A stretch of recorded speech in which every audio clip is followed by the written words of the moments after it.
I will be forever the myth. You're the king of kings, There's always a pecking order. The little packers never mess with the big packers. So I'm a rooster, and he's a chicken, so to speak.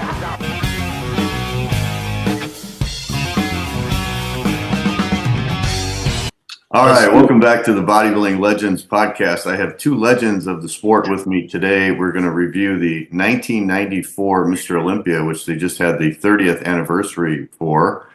First of all, we got Shawn Ray on the show. Shawn was second at the 1994 Mr. Olympia. He was also a former Arnold Classic champion in 1991, and he holds the distinction of being the only one to place in the top 5 at the Mr. Olympia 12 years in a row. Welcome to the show, Shawn. All right. Glad to go down memory lane with you, John. Yeah. We also have, for the first time, the Maryland Muscle Machine himself, Kevin Levrone. Kevin was in 3rd place at the 1994 Mr. Olympia. He was also a runner-up at the Mr. Olympia 4 times and is a former Night of the Champions winner as well. So welcome to the show, Kevin. Good to have you on. Thank you. Thank you. Good to be here. I look like it's more cold where I live than where Kevin lives. I know, right? That's what I said. You look like you're dressed for winter. Hey, Kevin, before we get started, I do want to mention your supplement line because I know that's going really well for you. It's at levrosupplements.com is the website.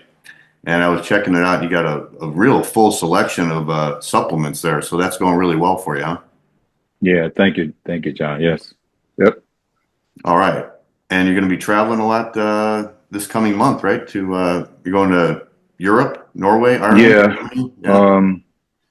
Yeah, we start off spring tour. Will be, I got 3 countries I have to hit in April.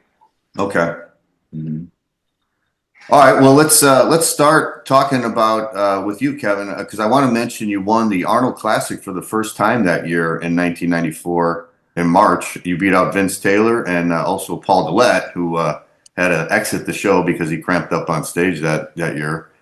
So how did you feel with winning that contest? Did you feel that the Olympia in 1994 was going to be between you and Dorian like it was a couple years before in 1992? I think coming off the win at the Arnold, at that point, I'm like 2 years into my pro career. Mm-hmm. And they say, you only peak once, so I just knew that coming into that 94 Mr. Olympia, I was just coming in to be my best, to try to make my best presentation. Mm-hmm. Not really, and you got to think, John, I was coming off of my pec tear then too, Yeah, I want to mention that, yeah. So, I just won the Arnold and just humble experience coming into the 94. Mm-hmm. And of course, Shawn was there and Shawn Ray has been there long before I even, turned pro. So you just got to come in there with, I came in with a killer instinct, of course, but humble. Because you're around greatness, right? Yeah.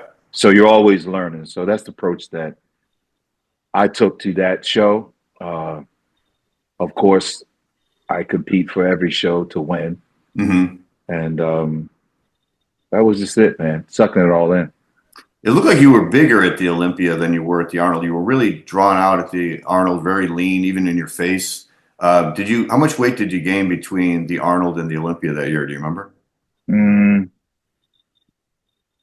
I think it was about 7 pounds, a muscle. Oh, really? Because, at that Olympia, I was about 243. Okay. I always weigh myself the morning when I wake up. Mm-hmm. I always get on the scale and look in the mirror and see what I look like and start eating and stuff. So I knew for sure that prejudging, I was 243. Okay. Mm-hmm. Shawn, how did you feel going into 94? Because your placings were going up one by one every year. You got 5th in 91, 4th in 92. third in 93. So now you're going into 94 and you moved up to second place, and a lot of people said it was the best shape you were ever in your whole career. So how did you feel going into that show?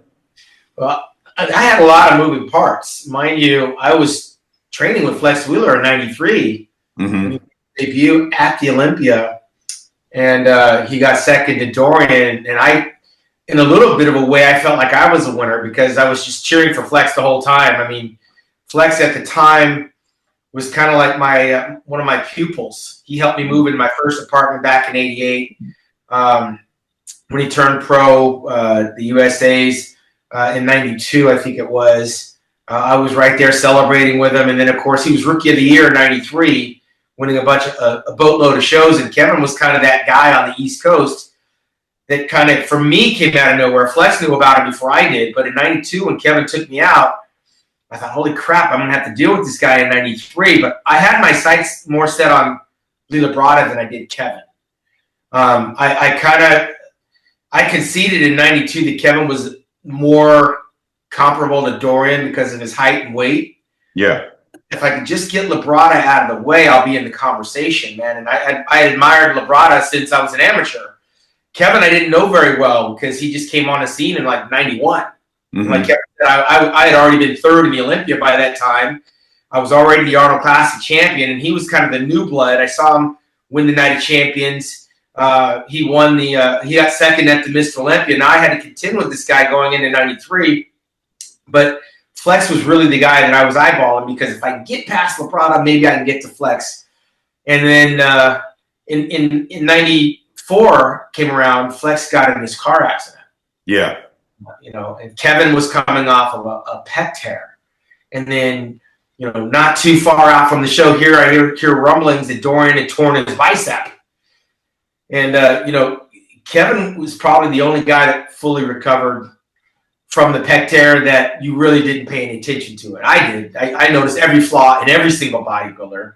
But his stilts and his arms were just so overwhelming that the pec was like the smallest thing that you'd recognize. But going into that show, Flex Wheeler with the neck brace on, he had rolled his car, broke his neck, almost nearly died. He was in my corner saying, do this for me. Like, this was me trying to get to Dorian without giving Kevin a whole lot of street cred because I just thought he would run out of gas from the Arnold in March like I did in '91. I ran out of gas in '91 by the time I got to the Olympia, and I slipped down to I think I was fourth place that year.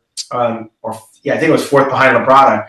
And I just assumed that Kevin winning the Arnold Classic, he shot his wad. I get backstage, and now next thing I know, me and Kevin are sharing a damn dressing room. And I'm literally looking at this guy going, holy, I'm screwed again. I felt like at that time, because I couldn't see my dryness. I couldn't see my improvements. I knew I'd come up from 93 to 94. But Kevin's was more astonishing to me because I just assumed that he wasn't going to fully come back from that pec tear. I saw him win the Arnold Classic, but I just thought he's going to run out of gas and be soft. And when I saw him backstage, I was like, holy crap. Then my mindset kind of went on that it's going to be me and Kevin fighting it out for 1 and 2. Because we were convincing ourselves that it was going to be me and him because we could clearly see that Dorian was not at his best. We could clearly see that Dorian was missing the mark. During prejudging, the tan was running off of Dorian. It was a hot mess. The stomach, you could see he was heavily breathing in his stomach instead of in his chest. And we obviously were focused on his weakness, which was his biceps. So me and Kevin were like, it's going to be me and you.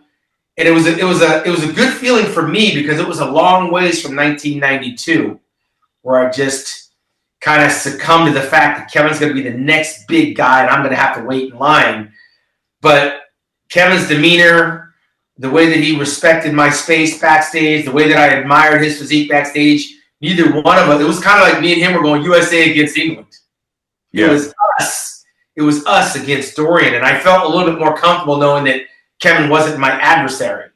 But I knew, seeing what I was seeing, that he was going to probably be the last guy standing with me because we were both convinced that we had Dorian on the ropes. Yeah, that's interesting what you said about you heard about his bicep. So this was before the internet age. Did you guys know going into the show that Dorian tore his bicep? I did from Peter McGough because I was close to Peter. Okay. Peter was my guy, but Peter was also Dorian's guy. So Peter kind of off the record let me know. I didn't gloat about it. Look, the guy tore his bicep. My whole thing is he still going to compete? It's so close to the show. How can he? I had strained my neck in 1989 for the Arnold Classic to the degree that I couldn't train and I couldn't compete. Yeah. This guy tore his biceps a month out from Olympia. I'm assuming now it's going to be me and Kevin locking horns. So for him to show up, I thought, man, he must either be Superman or he's going to be just way off. Yeah. Did you know too, Kevin? Did you hear the rumors that he tore his bicep? Yeah. That's why I think Shawn and I knew that, with our symmetry, and of course, you're supposed to judge symmetry. Mm-hmm. It's one of the rounds. Yeah. That it would probably be virtually almost impossible for him to win a Mr. Olympia with a torn bicep. Right. So I think that's why we didn't. Well, first of all, we thought he was going to drop out the show, right? Remember? So those were kind of floating around because I think he tore it 2 weeks before the show. And then he still came and, you could see it and everything. So, we just thought, hey, guess what? There's a weakness and we're going to go in for the take him out. So that's kind of, from a competitive standpoint, that's kind of like what you look at. Yeah. What'd you guys feel after the prejudging was over and you went through all the comparisons, you went through the symmetry round, you went through the mandatories? Did you feel that he was, I know you can't really see him from the audience perspective, but did you feel Dorian was my whole thing is I knew something was up because they never compared me to Dorian during any round. I was never compared to him. They didn't put me next to him. Yeah, I thought like next to him. You follow what I'm saying? I was always. Yeah. Did you notice that, Shawn? Well, I kind of thought they were protecting him. And remember, he's the incoming champion, and I've seen that happen with Lehaney in years prior. But here's the guy that I thought was clearly off. He needed to be compared with everybody. They needed to work him. I thought that they were pampering him, keeping him away, not working hard. That's clearly what was happening. I mean, from a competitive point, I mean, we're not stupid. We can see the call outs and where they tell you to stand and stuff, but they wouldn't let me next to him. At our first look at the top competitors at the Mr. Olympia. Here is the prejudging coverage, and they will call out the defending champion, Dorian Yates. Shawn Ray right next to him, and Kevin Levrone. And by that, Frank, we know that these are the three men that the judges like the most tonight. This initial call-up usually cues us into who the top three are. The question is, who will be the winner? Yates coming back bigger than ever. Levrone looking really good, and Shawn Ray looking sensational, too. In fact, Dorian Yates is at 262, the biggest ever, as you say. And as we compare him with Shawn and Kevin, is he too big? Some people think that. I've never seen so much muscle packed on a 5'10" frame. He trains tremendously heavy, and actually he had a very bad injury in his training this year. And he tore his bicep doing bent-over rowing with a reverse grip with 465 pounds.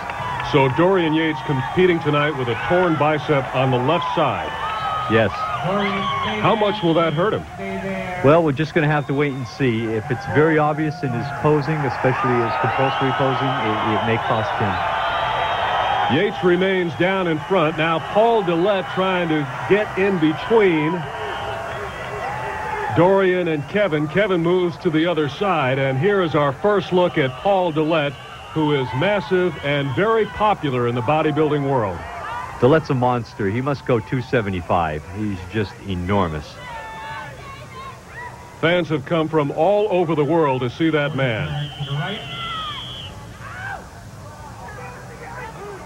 The judges calling for certain poses right here, making their comparisons, and this is where they make up their mind for the most part, I would think. Is that right? Yeah, a good part of the decision is made here. Look at Yates' back. This is one of his best body parts. It's just a very thick back.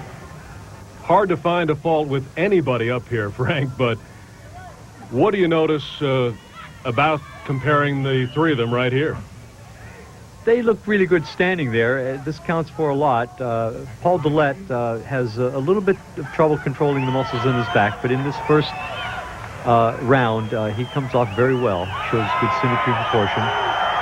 Yates hitting his classic pose. And Kevin remaining out in front for every last second he can. Individual compulsories now. Here is Shawn Ray, who looks absolutely outstanding. Front double bicep looks sensational on him. And Porter Cottrell. There you can see Dorian Yates' torn left bicep.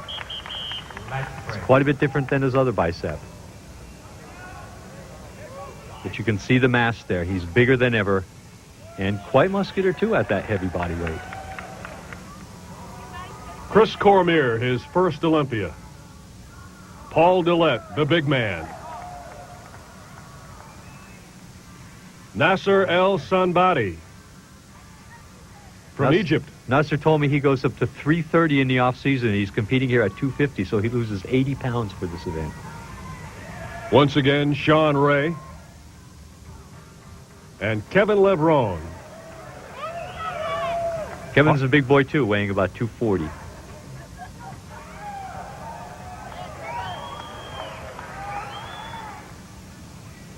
Is there one body part on Dorian that stands out from everything else?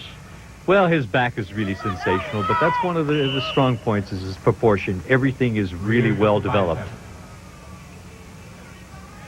And to have such muscularity at such a high body weight is very unusual. Here we get a look at that back right here. Back. It's tremendously thick muscle. Porter Cottrell. And you can see Porter, although he does have a lot of muscle in his back, it's not as much as Yates. And Paul Dillette's biceps popping out there. Yeah, the huge rear deltoids on Dillette, but he just has trouble controlling those lat muscles.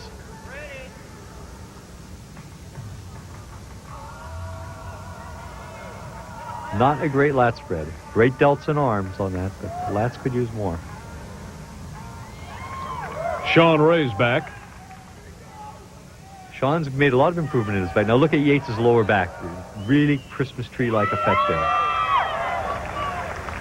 Side tricep.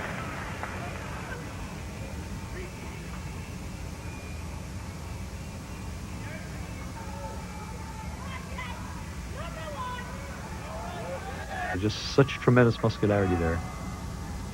Now there's a pair of legs. There's a pair of powerful legs. A lot of fans like Kevin. They've seen the way he trains. Very intense individual. Thank you, Kevin Levrone. Coming up at the Mr. Olympia, we'll have the call-outs and the comparisons as we continue.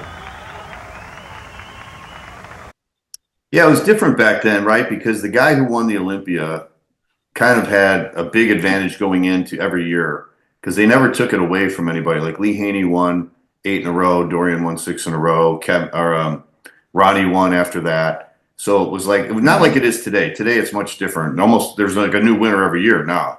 If the reigning Mr. Olympia is off, that doesn't mean he's going to get the pass, Today you see the changing of the guards and the guy that, he's rewarded. Whoever has the best condition, whatever, he certainly is rewarded. And I asked Joita that question. I says, why is it Mr. Olympia never can?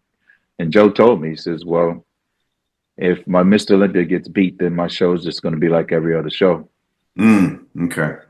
He's getting that right out of his mouth, right? So I think it's that 94 Olympia, knowing what we know now and knowing how the perception of our industry is by the fans and the consciousness maybe of guilt by some of the judges to do the right thing. If that 94 Olympia was held today, I think we might fare a better opportunity of one of us being the winner in that show.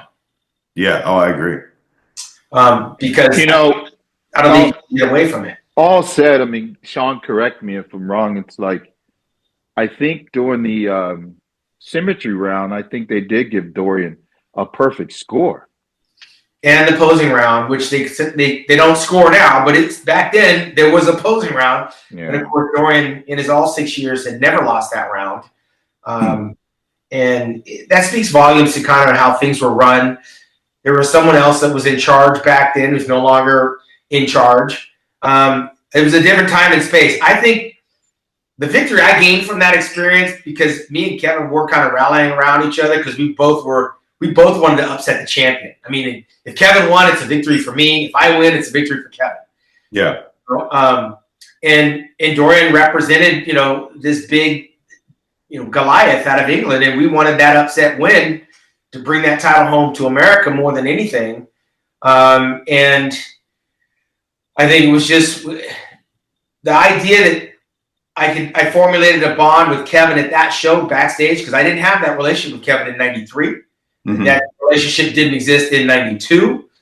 We didn't even know each other. It was after '94 that Kevin and I became friends. And I think if it weren't for that '94 Olympia experience that we both had to go through, we may not be as close as we are today. And out of all the bodybuilders in the industry, Kevin's the closest that I'm to. Kevin's come to my house. I've been to his house. We've traveled the world together.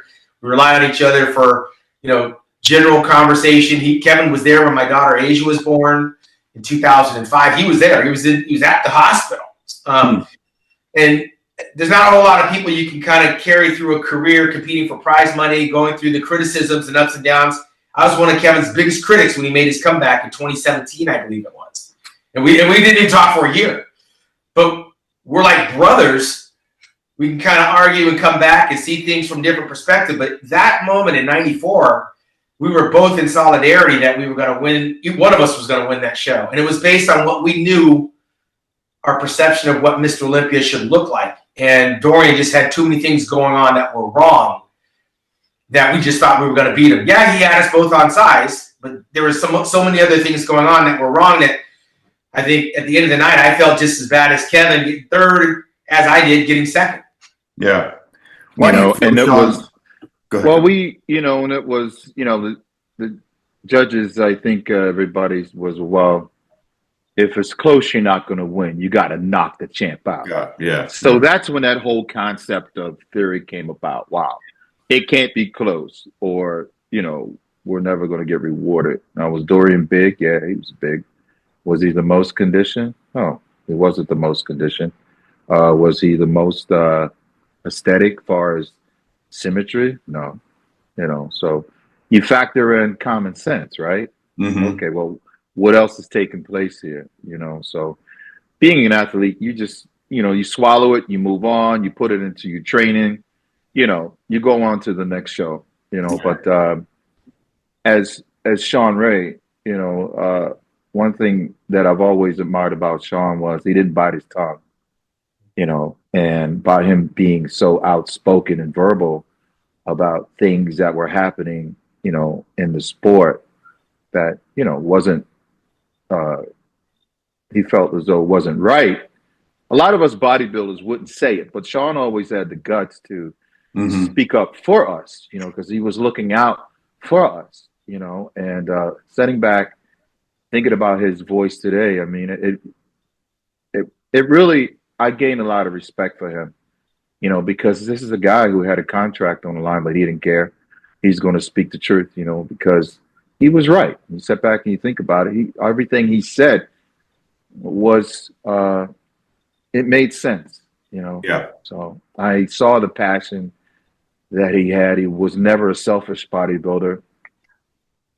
Shawn Ray was always there for me, teaching me how to come into the sport, how to make a living off the sport, and also realize that life and money, so much more money can be made just far after the Mr. Olympia competition. Mm-hmm. There's so much more going on in our sport, platforms that were laid out all overseas, so many shows after the Mr. Olympia. So I was able to, think about those moments. Okay, yeah, this is a show, but there's a whole tour coming up in another 2 weeks, a week and a half after Olympia, and I would just jump on a tour and go out there and prove the judges, that I was worthy of winning a show. And you did win all those shows, right? That Grand Prix tour right after, except I think. Yeah, but I mean, I have to again give Shawn credit, because I looked up to Shawn, as he was that bodybuilder that I wanted to mimic. His posing was perfect.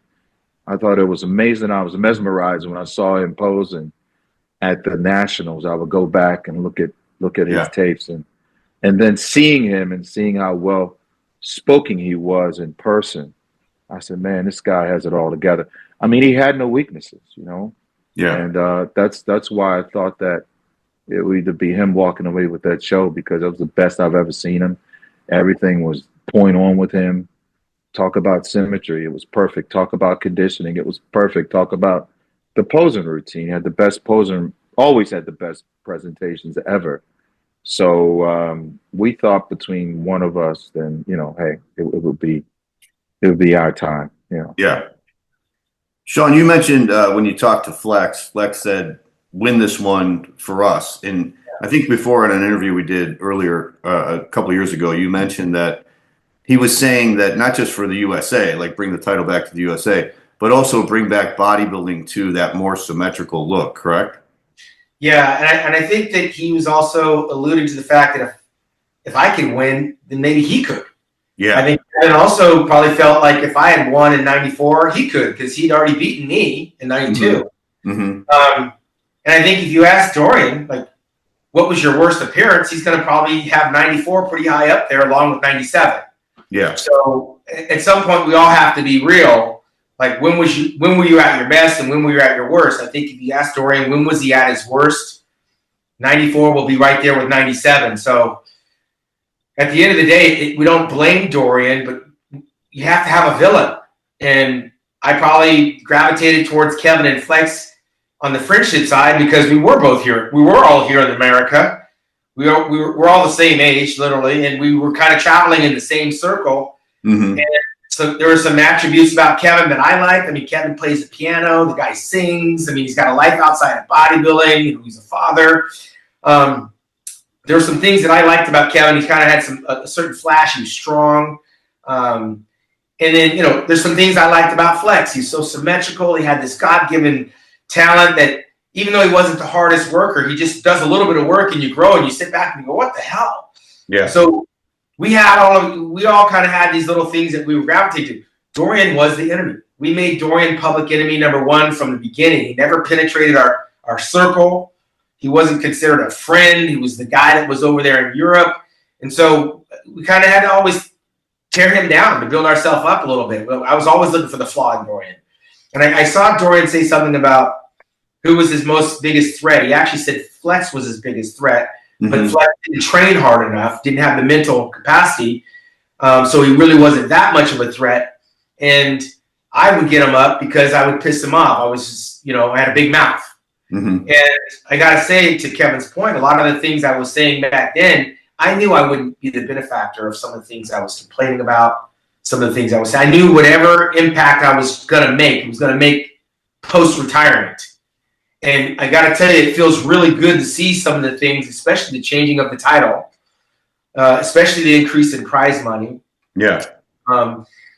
These guys are benefiting from some of the things that we didn't have the chance to benefit from.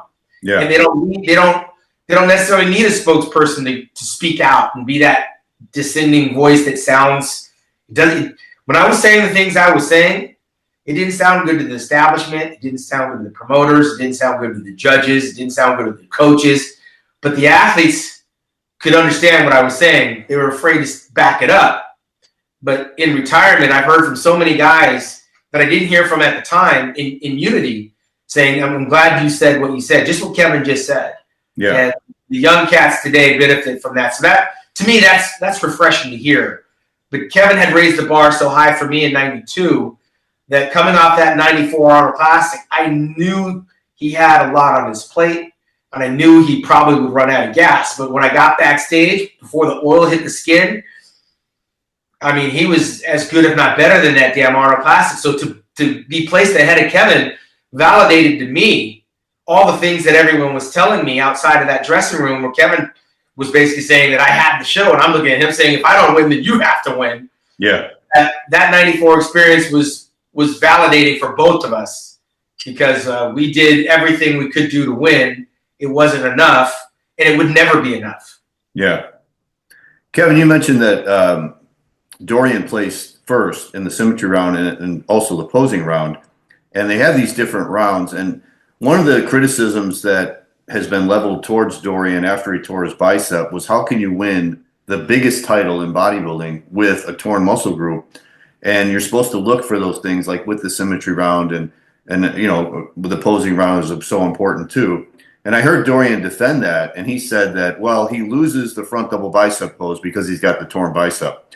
But then he wins the lat spread, he wins the rear double bicep, he wins the rear lat spread, and he broke it all down just as a point of the 7 mandatory poses. Like he won the majority of the 7 mandatory poses. But a lot of people who believe in old school bodybuilding think that there's more to bodybuilding than just the 7 mandatory poses. There's also symmetry. There's also posing. How do you guys feel about that? Well, let's talk about the 1994 Mr. Olympia. Maybe he could be correct in all of those things that he said, maybe.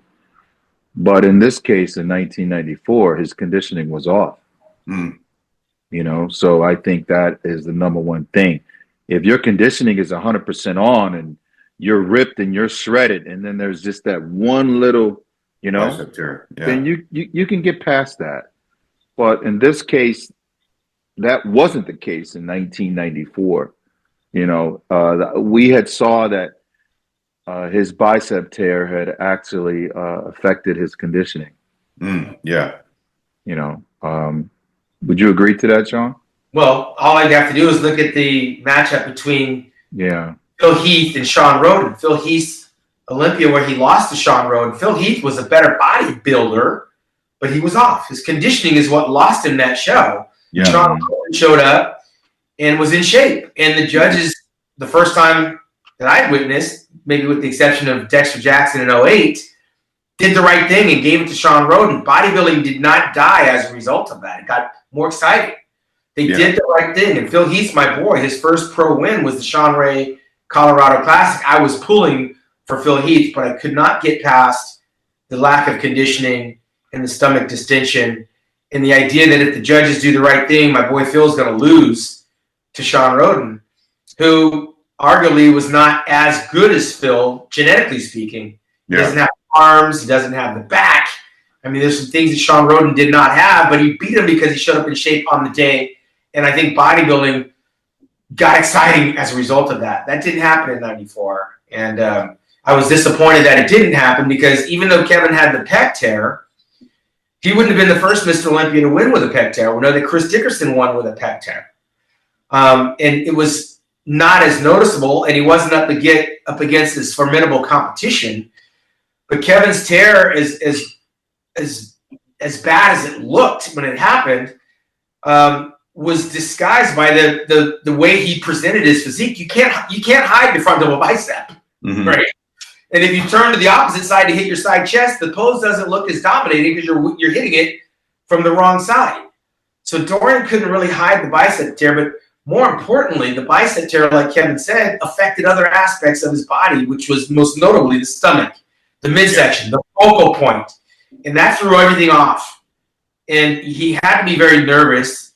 And by not being in shape, he had all this extra water that was coming out. Yeah. The closer you were to his physique, the worse it looked because I could see all of the detail of the protein that he had just dripping off. And it was dripping off like a basketball player at the free throw line. So when you see it up close like that, you're hoping the judges see it because they're only feet away from us, but they chose to ignore that. Yeah. And there were times when,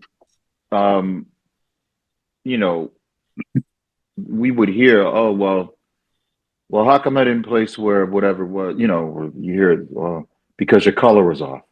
You heard that color thing many times. We've heard that a lot of times. Oh, your color was off. Well, what do you mean my color was off? Well, you weren't quite, it was dripping. It was such and such. And the judges will mark us down for that. Right? Right. Like I've been marked down for that. Yeah. So let's talk about the 1994. And again, you're talking about the symmetry round. Okay. Who won that round, Shawn? Well, Dorian didn't because he wasn't in shape. So you can see the love handles. I'm talking about on the scorecards. Did they give it to him? Oh, I never saw the scorecard. So I wasn't invested in all that. But you're talking about that round. Okay. Symmetry round. Well, Shawn. Okay. Or myself. Conditioning. Shawn was definitely point on, you know. Presentation, posing, Shawn Ray. You know, so that's my take on the whole thing, you know, because Dorian, again, his bicep injury affected his conditioning. Mm-hmm. If he was a Dorian that we're so used to, and he just showed up and he was ripped and he was grainy and he was everything, okay, it would have made sense. But as athletes, you know, we had to walk away like, man, you know what? I don't know what just happened, but how did that happen? What's going on? Mm-hmm. So we started seeing a different side of the judging. Yeah. Mm. And then it became like, oh, okay, well, you got to knock the champ out and all this. And I'm like, come on, man. We felt like we just took it to him, right? Yeah. And we didn't win. So what else could Shawn and I do? I wasn't off at that show. Shawn wasn't off at the show. Go back and look at the film. Right. I didn't have a weak back. I had a flare to my quads, everything. Yeah. Everything was there. So whatever Shawn didn't have, I felt like I had because I had a little more size. It was almost a Shawn Ray package, but a little bigger. Whatever I didn't have, Shawn had it ripped, shredded, cut down presentation. And then here we are doing battle, you know, with Yates. Yeah. But they never put him in between us. Yeah. I think, you know, we can't fault Dorian for that. It's not his fault. It just no. What it did, though, let me tell you what it did. It reinforced to Dorian's confidence that even when he's off, he's better than us. And I think that's not the case. But in his mind, it became a superiority thing. We're just not big enough. Yeah. He's wider, he's bigger, and it doesn't matter what we show up looking like. And I think it was reinforced again in 97 when he showed up with the torn tricep and the torn bicep. I think he injured his quad, and he was really bad in 97. I mean, I think I could feel Nasser El-Somebody's pain, and I would have had no problem with Nasser being the 97 Mr. Olympia, like the majority of the people that were there, because I'm a bodybuilding fan first. Yeah. But people seem to think, for whatever reason, that it was going to be a whining session between Kevin and I. Here's the reason why I felt so good about the 94 Olympia is because the majority of the people that were there were saying that I should have won or Kevin should have won, right? Even though they weren't saying I should have won, they said Kevin, which I thought Kevin could easily win. But what I didn't hear, what I wasn't hearing, and what I didn't see was how great Dorian was. He just won the Mr. Olympia. Yeah. And everyone's talking about the bicep tear. Everyone's talking about how his conditioning was off. Everyone's talking about how the color was bad. So when you hear so many negative things about the champion, as a challenger, you got to go, well, what do I got to do to win?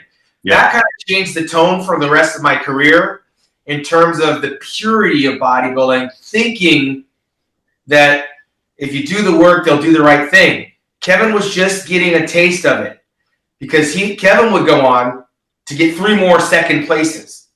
And he would have to change with Dorian and exchange Ronnie for that. But I know by the time Kevin's career was over, he understood what I was understanding in 94. 92, when Kevin got second, that's his debut at the Olympia. And that was where I think Dorian was considerably better condition-wise to win that show. Mm-hmm.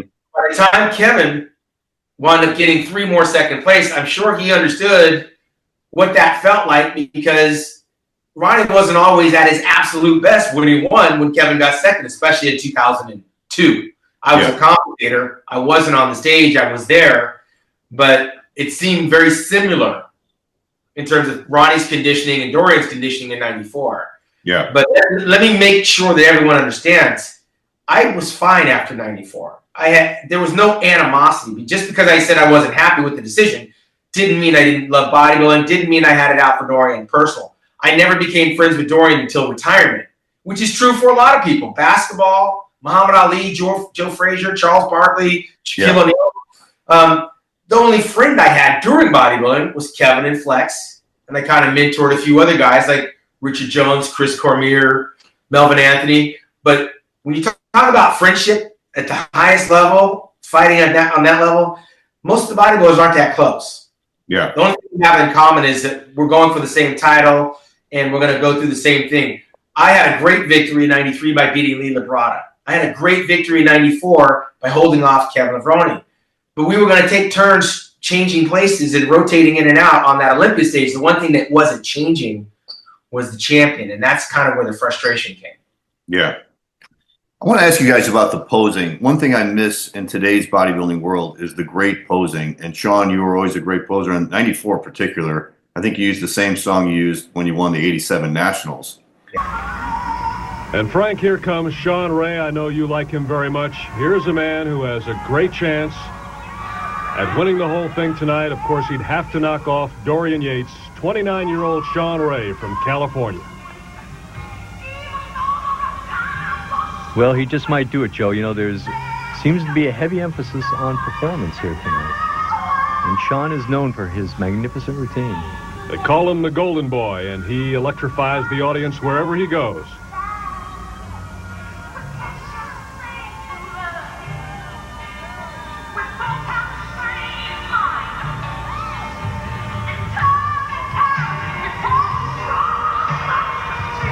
Nice move there.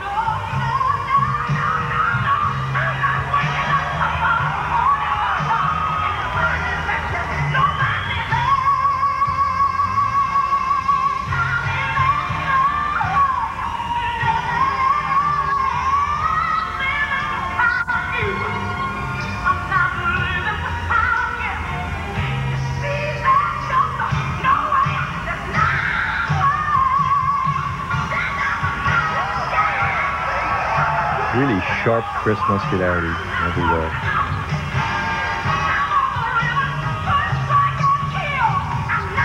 Frank, Shawn started so young. 21 years old was his first pro season. That was 1987.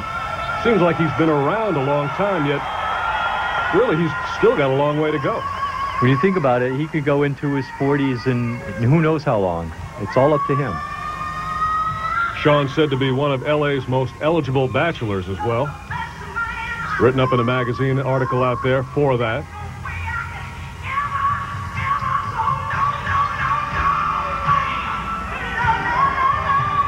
He's a really intelligent guy, too. Well-spoken.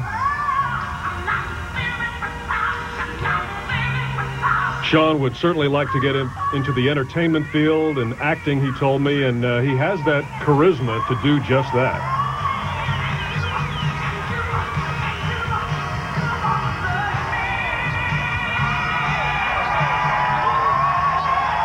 Great shot.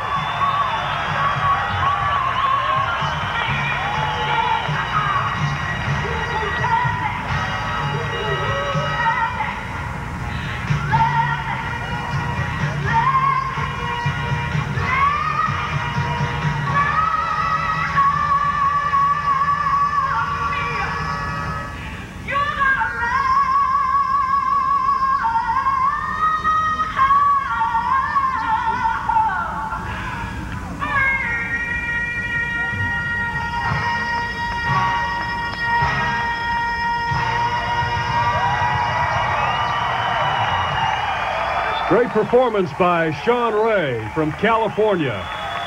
He's happy with it, and he's headed backstage. He's going to talk with Frank Zane. Shawn, that was an amazing routine. Once again, in incredible shape tonight. How do you feel right now after doing that wonderful performance? Hungry. I feel hungry but driven and very focused. I've been here before on the verge of breaking right through the top. The routine is something I did 6-7 years ago at my first Mr. Olympia, my first Mr. America contest. And I had to bring it out, dust it off, and polish it up, and I felt real confident and really good with it. And right now, based on my physical condition, I'm really optimistic about the outcome tonight. I know I'll be right up in there. Well, great. Rooting for you, and you look fantastic. Thanks a lot. We're on your side. And it was fantastic. And then, Kevin, you were always a really exciting poser. Every time you came out, you had you were almost like a rock star. I think you even alluded to that one time. You said you treat it like, you're on stage like you're a rock star, and that's how you acted. And they were always very exciting posing routines. How did you guys feel about how posing should be judged at a Mr. Olympia contest? Should it make the difference? Like we were talking about knocking the champ out. Shawn, let's just say it was close between you and Dorian in 94, and then you come out with a killer routine. Maybe you did knock him out. How much should the posing matter? Well, as a competitor on stage, I thought that was my knockout round. If it was close, which I thought it was with me and Kevin after prejudging, not so much with Dorian, because remember, my fans are telling me that Dorian's off, you got to watch for Kevin. Those are my people, my family, my friends, my photographers. My people were telling me that it's between me and Kevin. I wasn't hearing that it was between me and Dorian. So going into the finals, this is what I prepare for. This is where I'm going for the killer. The knockout punch is going to be this routine that turned me professional in 1987. Mm-hmm. I don't think any of us thought they didn't score the posing round. I think we all did. I think that's why we saw such great routines all the way down to 10th place. People put time and effort and they choreographed their stuff and they took the time. I mean, Kevin was one of the more meticulous posers. He took his time so that the photographer could take the picture. He wasn't up there running back and forth and doing his thing. He was actually hitting the pose. Right. Which any of those poses could have been a cover shot photo. Yeah. And coming onto the stage now is Kevin Levrone from Glen Burnie, Maryland. He was third in the O last year, won the 94 Schwarzenegger. Kevin, half Italian, Frank. I like that. He looks fantastic. I've always been impressed with his physique. It's a lot of muscle, great structure. And he's a good performer, too. A lot of muscle, and the fans really like Kevin Levrone. He is a very intense trainer. And a funny guy to hang around with, too. He has a great sense of humor. He does. He's got a great communication with the audience, and I think that's what they like about him, one of the things.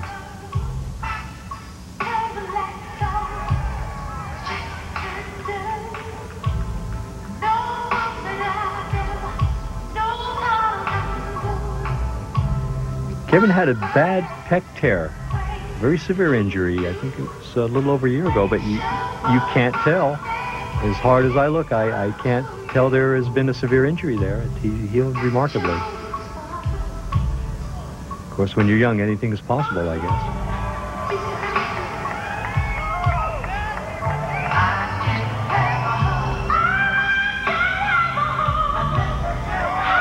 Kevin looking for it from the audience right here.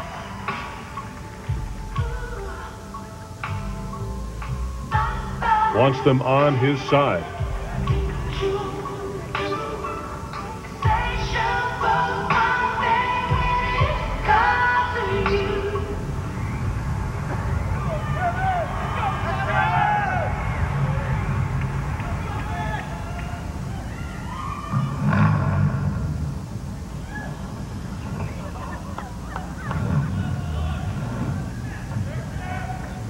I think we're witnessing a symbolic gesture of his injury in the past here.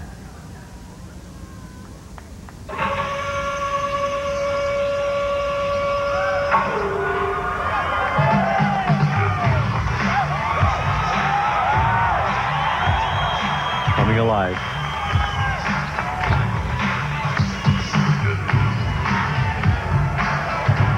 Fans seem to love the style of posing if you can pull it off. It's the modern trend. Use the whole stage. You do your poses in a unusual way. You got to show the muscle, but it has high entertainment value too. Sort of blending dance a little bit more with the posing. Kevin burst onto the scene at the 91 Nationals in Pittsburgh, came out of nowhere and beat Flex Wheeler, so he started hot.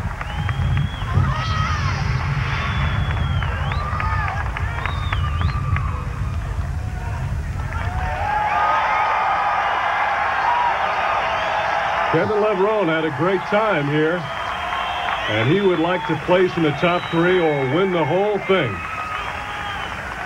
Not a bad routine, but I like Shawn Ray's better. And Kevin's headed backstage to talk with Frank. Kevin, that was a great routine. If anybody can do it tonight, it's you. How do you feel right now after that magnificent performance? Well, I feel confident. It was something that I put together pretty much quick. I was happy the way that it went. I'm happy with the prejudge, and most of all, I'm happy with the way that I look. Well, that's fantastic. Best of luck here tonight, and I think you're going to really do very well. Right. Yeah. Today, the guys, they'll go to squeeze on the most muscular, and they won't even finish the shot before they're on their way to, you know what I mean? Yeah, I noticed that too, yeah. So I thought going into that posing round, this is where the rubber's going to hit the road, and I got to dot the I and just do my thing. So, yeah, I felt very confident that if that that round is scored, it's going to favor me. Yeah. I didn't win that round. How about you, Kevin? You think the posing obviously should make a difference in the scoring, right? I think they should bring it back, of course. It's the finishing touches of your training. Right. And I remember also asking Shawn, hey man, how often do you practice your posing? This was a very, very important round because that's your chance to communicate with our fans. Yeah. Right. And to present our body in the best poses that we felt was for us. It was the only chance that they could get a chance to feel our personality and for us to connect with them. Who we are. Look, So we know Mike Quinn because of his gap band routines. He led the pose with the gap band. Melvin Anthony and King Kamali. Darren Charles. I remember these guys posing. I remember the music that they posed to. But if your life depended on it, Kevin Levrone, last year's Mr. Olympia, Samson, who I think is probably the best one that's up there. Let me just go back 3 years. Let me go back to Hadi Chupin. Mm-hmm. Do you remember what he posed to?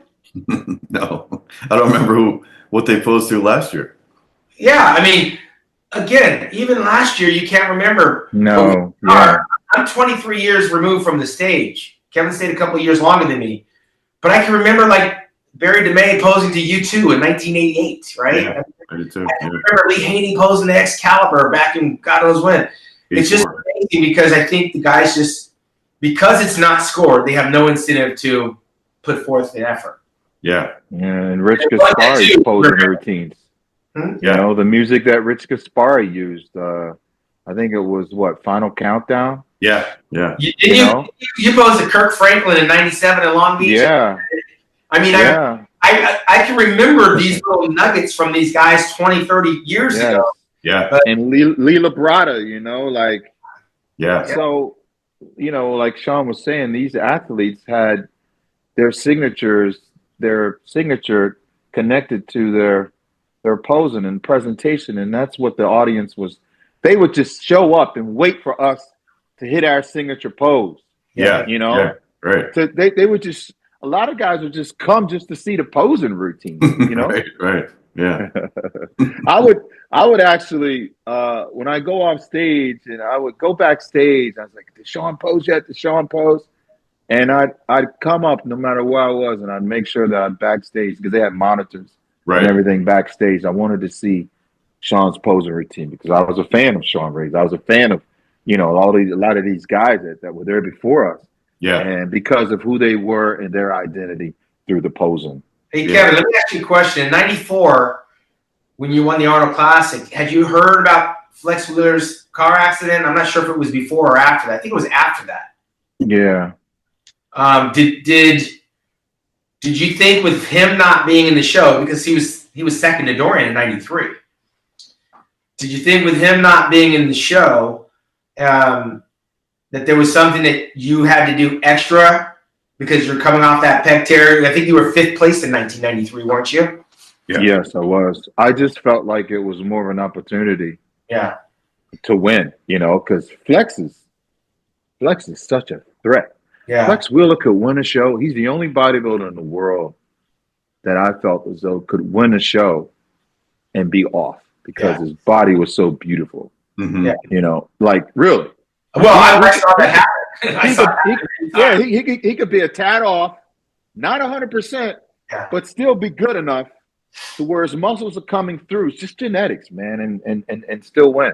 Yeah. Well, his hamstrings and his glutes were never really what we ever wanted them to actually be, or what he was never forced to have to bring them in because he was winning in spite of that. So he didn't have to go the extra mile. But I liked him in 93 when he won the Arnold Classic. Oh my God! He was only 214, I think, right, Shawn? Yeah, but listen, he's 5'10". Dorian was pushing the envelope. Nasser was pushing the envelope. Marcus Rule, all these guys, even yourself, you guys were getting way over 250. Yeah. He was doing it, and he was winning. Everyone thought that Flex was going to come up, and be the next Mr. Olympia. Definitely after his presentation at that Arnold, I believe. But were you the accident. At 94, Kevin? Had you already been in the gym business at that time, or was that after 94? I just opened my gym that same year. Is that a world gym? Yeah.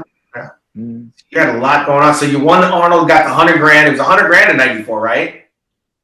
90. Yeah, it was 194, but I opened my gym in 93. Yeah. Yeah. So how was take us through the pec tear in 94 or 93? It happened in 93. Yeah, I got second in Olympia, came home. Yeah, I was strong, I think I was bench pressing 600. Took it off, came down, and was coming halfway up and ripped like a piece of paper, man. And took 7 months for me to try to even come back and start doing anything again. I had, I think, about 3 months. Let's see, July, I started training, and I think July, August, September. And when was the Miss Olympia back then? Was it September? September, I think, yeah. So I know I only had 3 months. And coming back, I tore my pectoralis major minor in February. So going through the process from February, March, April, May, June, July, August, September, I had 7 months, right? To come back from a pec tear, get back on the Mr. Olympia stage, and compete with the best in the world. Not just the regular pec tear. I blew my pectoralis major minor out, benching 600 pounds, plus ripped my tendon. And I only had 3 months to train, I think. Wow. And I lost 20-some pounds. And, I did my best, whatever it was. People didn't believe me that I tore my chest. But I learned a lot. I learned a lot from it. Were you going to go into the Arnold that year, Kevin? Yeah, but I learned from it that, and I got a lot of hype after that. But I knew that if I was 100%, I didn't – from that test injury, I knew that if I was ever 100%, if I heal 100%, that I would never have to train a whole year to get ready for a show. Did you ever bench press again? Huh? Did you ever go back to bench pressing?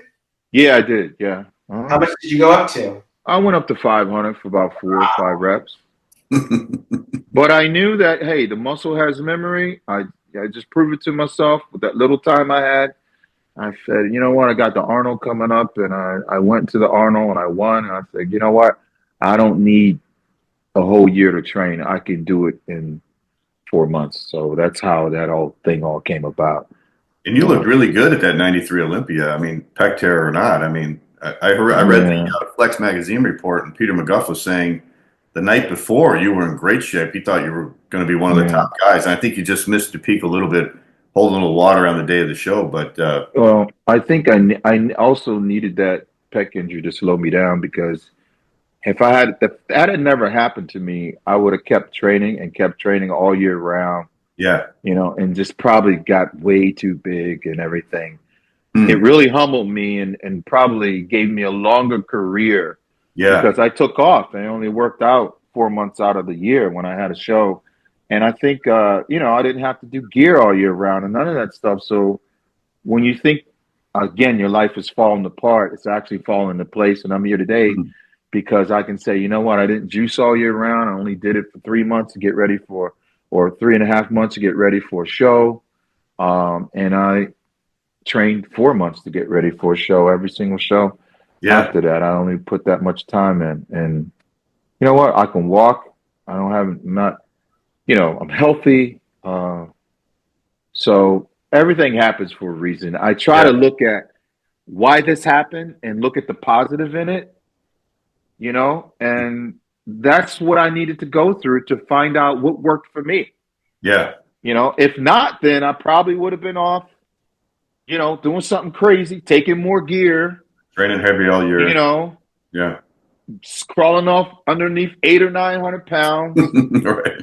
Right.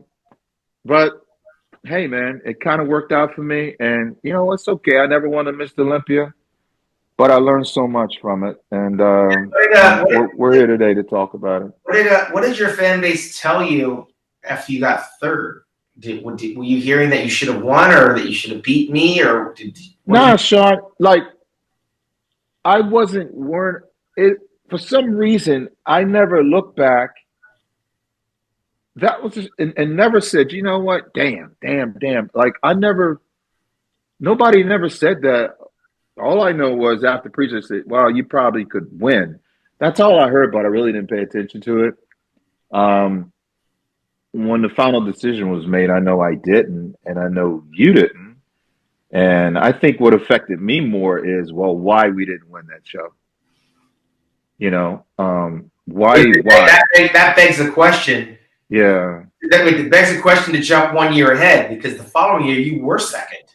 Yeah, well, it pissed me off.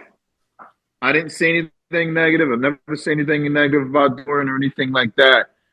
But it pissed me off, and I said, you know what? I'm going to go win everything else that I possibly can win. Yeah. And that's when I would go on a tour and just go on a rampage. Yeah. So because of that, that's what led me to say, hey, you know what? I'm going to go and do everything and win everything that I can. And then I'll see what happens when I get back to the Mr. Olympia stage. So, you know, it propelled me in another whole different direction. Well, not only did it propel you in a different direction, but 94 was a pivotal year in bodybuilding going forward. I mean, why do you think they gave it to him? Did we lose Kevin? I guess so, yeah. We lost him, but the question, John, is like, why do you think they gave it to him, knowing that his bicep was torn, knowing that he was off, knowing he was holding water, knowing that he had stomach issues, knowing that his color was bad? What would be the logic to give it to a guy that you have these things wrong? So what do you think it was? Well, I wanted that to come from Kevin. Period. I didn't see what the advantage of, like, let's find out. I mean, that's always I've always scratched my head about that. Like, what did we gain? Right? Right. Because when they did it to Phil Heath, again, bodybuilding survived. It actually thrived. It got more interesting. I think it made everybody more hungry, made all the bodybuilders sit up and take notice. And holy crap, the great Phil Heath got stopped 7 in a row. And, right. And then we saw Big Ramy get taken out, right? We saw Hadi Chupin go down. Derek goes down. So all these bodybuilders are training like I just have to show up. And had they done that in 94, I'm just wondering if Kevin's not Mr. Olympia in 95. Well, it makes the show so much more exciting, you know, when the champ gets beat, especially when it deserves to get beat. You know, it makes it more exciting for the fans because then you're waiting to see what happened. I mean, even if Dorian would have lost in 94, can you imagine how motivated he would have come back in 95? Oh, my God. He would have moved heaven and earth to come back, you know, and win again, you know? Because he's used to winning. And, well, psychologically, he also could have said, I'm done. I got beat by a little guy. You know, he doesn't maybe want to get re-injured. Maybe he gets injured again trying to overcompensate. Who knows? You know, when we just never witnessed the Mr. Olympia lose that early on like that in that kind of fashion. The last big Mr. Olympia that got beaten, prior to that, it just hadn't happened. Like people thought, including yourself, that Arnold should have lost in 1980. Mm-hmm. But everybody else was so small that they couldn't take him out. He was too big. So had Dorian lost in 94, it could have changed the trajectory. Kevin may have been Mr. Olympia at 95. Yeah. It might have helped him. Yeah. And Dorian may have just become another guy trying to get his title back. Look, Derek Lunsford, Hadi Chupin, Brandon Curry, they're all trying to get their title back. Mm-hmm. Ramy lost his title and he disappeared. Yeah. So I think it has a profound effect on some people when you lose. And it doesn't necessarily make you hungry. Doesn't necessarily make you better. And that would have been an interesting crossroads to see what Dorian would have done had he lost in 95 to Kevin, had he lost in 94 to me. Because that would have been 2 back-to-back losses for him. Yeah, and I just like the idea of, like, where would the sport have gone? You know, could the judging standards have changed instead of just going for the size, which Dorian kind of ushered in, you know? And instead of going for that, just the biggest guy, maybe we'll look at who has the better symmetry. Maybe that other stuff will take precedence, you know?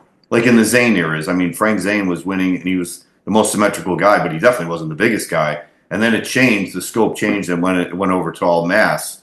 but it would have been interesting if they would have chosen someone like you or Kevin over Dorian. Maybe they would have changed the standards then, where symmetry would have mattered, where posing would have mattered, you know. Well, for the time that we were living in, I think it would have been a big shot to the sport because we all had our legions of fans. Kevin's fans were different than mine. Yeah. My fans were different than Dorian's. Flex had his fans. I mean, Nasser had his fans. It would have probably grown the sport more because I think the bodybuilding purists were falling out of like with what was happening because you're just phoning it in. This guy's going to win. It doesn't matter what you put up next to him. Yeah, yeah. And he had some genetic freaks. And then, of course, Ronnie, he elevated that. Mm-hmm. And Ronnie wasn't always at his best. He'd been beaten by everybody. Yeah. And that was okay when he wasn't Mr. Olympia. But by the time he became Mr. Olympia, it just the judges were conditioned that nobody's going to beat him. Yeah. Until they were forced to give it to Jay Cutler, which probably should have happened in 2001. Mm-hmm. It happened later on in 2005, but Jay had him in 01. I thought Kevin might have had him in 02.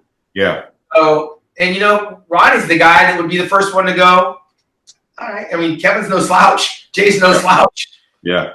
I wonder how Dorian would have handled defeat by me and then by Kevin successively in 94 and 95. 96, there could be another argument. And, of course, 97, had things gone the way they were, I mean, Nasser would have been Mr. Olympia. Yeah. Yeah, I mean, Dorian seems like a real warrior. I'm sure he would have came back unless the judges would have explained to him, hey, the reason you lost is because you tore your bicep, and then they wouldn't be able to repair it, which they couldn't. I guess it was torn tendon. It was a torn muscle, I think, and not the tendon. So I don't think they could ever repair it because he had that injury for the rest of his career. Yeah, a lot of things could have changed after 94 had they given the title to me or given it to Kevin in 94 or 95. Kevin was worthy both years. Yeah. But even though Dorian came back and looked phenomenal by 95, 96, you can still see that he was not the 93 but Dorian Yates. Yeah. No knock on him. We don't control the judging. Right. I was saying, Kevin, I want to hear your response to that. Yeah, I heard you. Yep. Well, Shawn, it makes sense, Everything you said makes sense, If you won the Olympia in 94 or 95, you would have tried to stay in there, or do you think No. That was just my goal, was to be Mr. Olympia and that's it. Move on, Yeah, and that changed. When you realized it wasn't happening, it was time to move on. Yeah, I mean, I didn't take it personal. I had to look at it and said, you know what? This is a business, and there's so many other shows out there, and I just won the Arnold. I knew I was a front runner. I got second. I was up there fighting with the best, and I was okay with it, man. I said, I can go on world tours, and there's a lot of opportunity out there to do good things and make a lot of money and sign autographs and go to the FIBO, and there's just so much going on in the sport other than just on that Mr. Olympia stage. And that's what I started zooming in and putting my focus on. Yeah. Thanks to you, Shawn. Thanks to Shawn. Well, it's interesting because, when I run into Dorian now and when I see Ronnie and when I see Kevin and when I see Flex, I mean, you can't help but go back to those battle moments. But at the same time, I see myself, right? So when I see Kevin looking healthy, taking pictures with the fans, and I'm in the crowd looking at how the fans are reacting to Kevin, I see myself there as I go to my booth, and I kind of experience the same thing, the adulation, to feel like I was a part of that era that spawned the interest of the fans today. Like we survived the battle. I imagine like boxers, when they see each other, like, when Mayweather sees Oscar De La Hoya, or, back in the day with Ali, Frazier, and Foreman, without them, there is no Ali. I always said this, without me, maybe there is not the Dorian Yates that we saw because I was pushing him. Without Kevin, there's no Shawn Ray. So I think we were pushing each other. Literally, when I would wake up at 5:30, 6 in the morning to eat, I already know that Kevin and Gaspari are already done training. Like, I'm late to the game because they're on the East Coast. Yeah, right. There's a 3-hour difference. It's 6 o'clock here, but Kevin's already back in bed after training and eating, right? It's in my mind. Yeah. But now, traveling as an ambassador, when I see these guys, it brings a certain level of respect because I know that they did exactly what I did. Kevin felt what I felt. You know, getting second, I've always said, is like, it sucks. But at the time, I'd never been second, so it was a huge milestone in my career. I went from fourth to third to second, and in this $50,000 check, when I came home, I got the silver medallion. It gave me life to try to continue on for the gold. And without getting the gold, it gave me a 13-year career. Had I got the gold, like Kevin said, I probably would have had a shorter career. I would have been done. I accomplished that, checked that box, and I'm done. Mm-hmm. Which means I might not have been able to go to all the places I went, forge the relationships that I had, have the respect and admiration for my peers. So there's something to be said for what second place did for me in 94 and 96. And then I scratch my head because I go, God, Kevin was second 4 times. Jay Cutler was second 6 times. Flex Wheeler was second 3 times. So the little pity party I have for myself not getting the gold, I look at these guys that inspired and motivated, and I also motivated, and I go, I'm just glad I'm here and I'm healthy. Yeah. People die trying, man. People die trying. Yeah. Yeah. You guys both had fantastic careers, and you were both absolutely legendary bodybuilders and inspired a lot of people, not just people who came up behind you, other bodybuilders, but just the fans. I think the fans just love watching both of you guys, you know, because during your careers, you not only had the great physiques, but like I said, the great posing. And I think, you know, you were very, very inspiring for a lot of people. Yeah, I mean, I never would have thought in a 1 million years. This is greater than hitting the lottery, man. It's just knowing the fact that I've got an opportunity to compete on the Mr. Olympia stage with Shawn Ray. Mm-hmm. You know, so many great memories, man. And Shawn, you definitely had, out of all the bodybuilders, the #1 impact on my career, man. You know, flew me out to your house, and I saw Shawn's house. And I wanted to build a house just like his, so I did the floors of my house like his house. Put black and white tile in my garage that was in his garage, and went out and brought a black piano like what he had in his foyer. And he was the guy, man. And Shawn really said, you know, money's to be made after the Mr. Olympia. Yeah. You know, and I said, what do you mean? He says, you know, video sales, autographs, you know, going to expos. I'm like, well, what is an expo? He's like, man, don't worry, man. I'll show you how to do all this stuff. And to this day, because of him, I could actually say, you know, it has led to the success of my company, the sports supplement company, because every country that I competed in, because of him, inspired me. I had my feet in the ground in those countries because I would always go back 14 years. So when I started the Levrone Signature Series, I actually started in those countries where I competed at because they knew me. And I want to contribute really that to Shawn, saying, hey, you know, there's a lot of money to be made.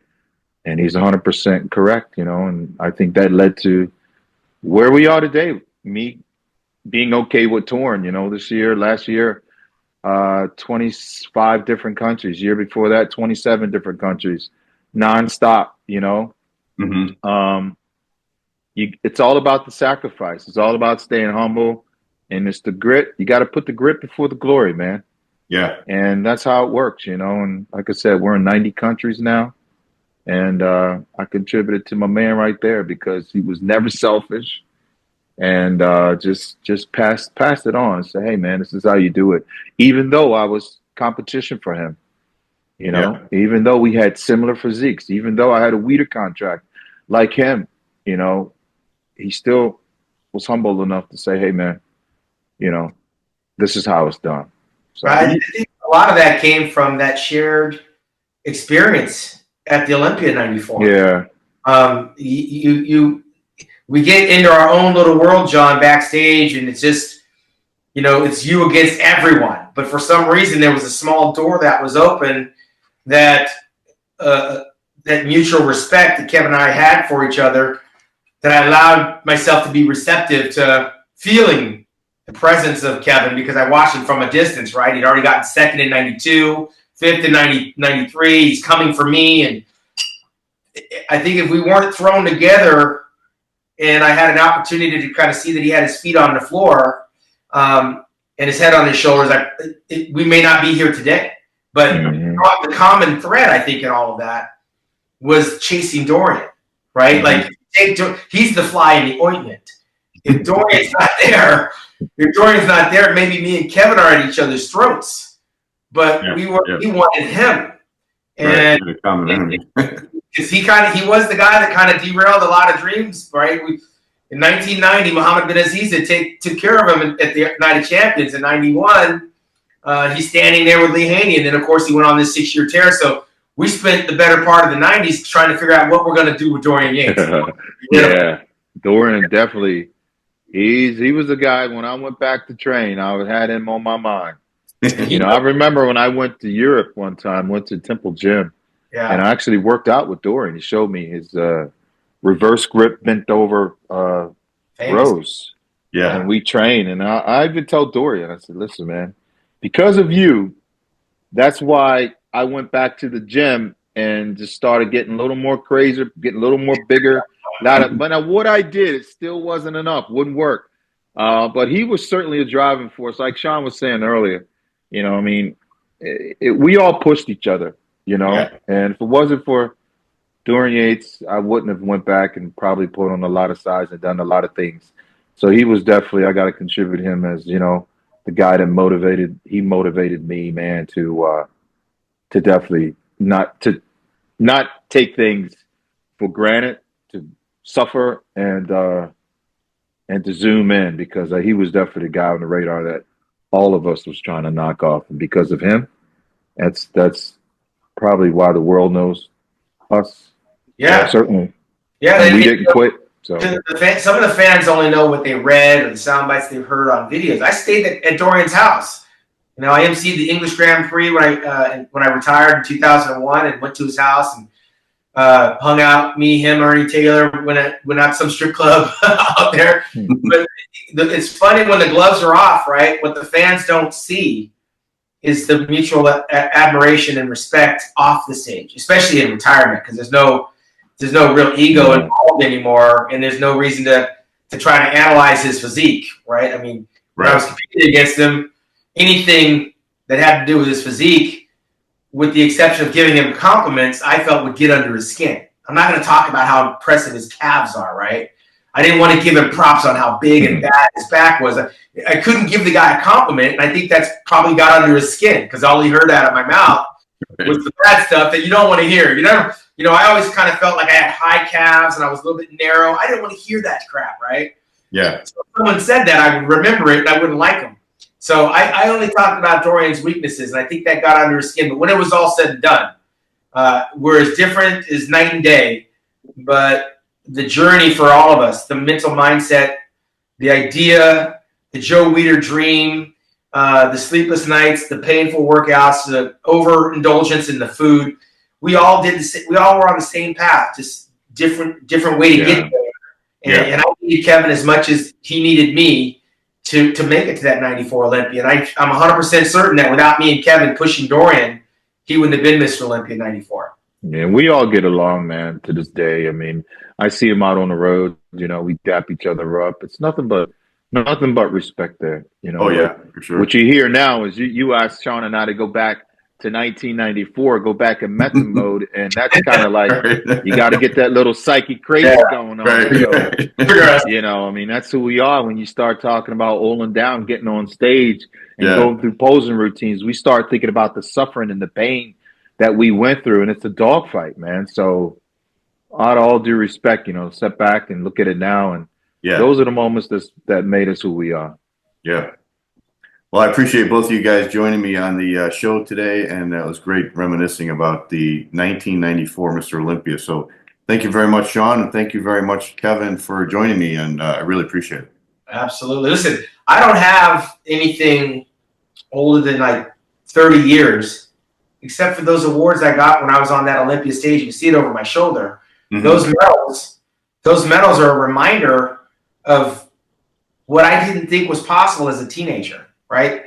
That medal that Joe Weider gave me, gave Kevin, those standout trophies that Dorian Yates has, we don't we don't throw those away. Those are heirlooms that go on to the next generation behind us, the family that we leave behind, which that's the beauty of bodybuilding. You might leave the stage, you might stop going to shows, the magazines are gone, you might even stop watching on YouTube, but the one thing that doesn't go away are those relics behind me that we collected and amassed over the years that only a few people get. Not very many people have those medals, especially when you're talking about the top 3 in the world. Absolutely. Yeah. I just want to say to the kids out there who have a dream, man, keep dreaming until your dreams come true. Because I never would have thought, I'm sure Shawn never would have thought that we would be household names today in our sport. Yeah. So always believe in yourself, guys. Never quit, never give up. The legend lives on. All right, guys. If the ready, let's go down. All right, man. All right, guys. Thank you very much for joining me. I appreciate it. All right, Kevin. Take care. All right, Shawn. Thank you. Thank you, John. Bye. Bye.